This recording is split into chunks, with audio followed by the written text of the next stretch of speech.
find some difficult shit to do, because that gets away a lot of the anxiety that you carry around in your body.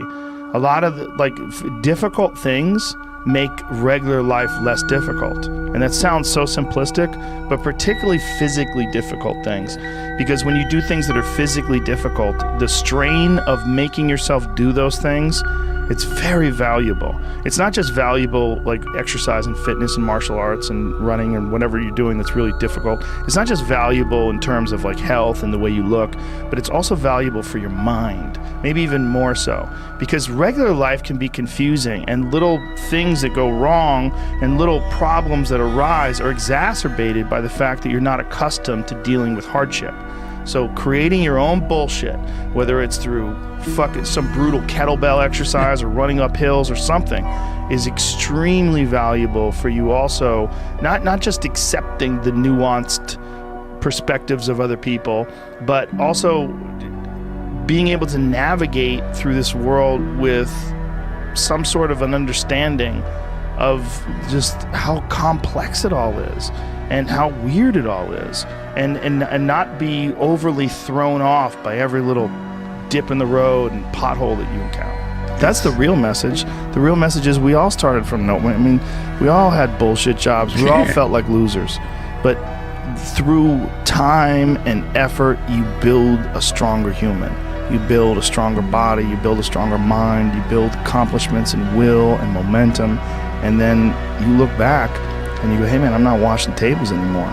You know, I'm not washing dishes. I'm not cutting lawns. I'm not digging ditches. Yeah. You know, I'm a different person now, but I used to be. And these desire not to be there, but not to stay in it. That's what. That's the hardest part, right? Is to get out of that rut. When you ain't got shit and there's nothing going on, to have faith then is so difficult. To have faith when you're successful, it's like, yeah, listen, bitch, you've been successful for a while. Of course you got faith. Just keep doing what you're doing. Easy.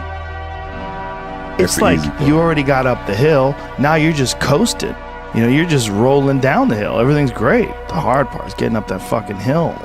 Especially if you got a dad you're hiding from. Especially if you feel like you're a loser, or you never really had anything in your life that you could look back on and say, hey, I was really good at that. You know, and there's a lot of people out there listening to this. There's so many people that are in that starting point.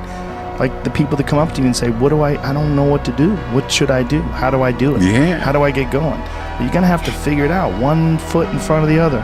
You're going to have to find a thing and keep working at it and get better at it. That's one of the things that I like so much about martial arts. They let anybody in. And then from learning how to do that, you get better, and then you realize, damn, I can get better at anything. The desire to get better. Yeah, that's for everybody. Just find a thing. Everything.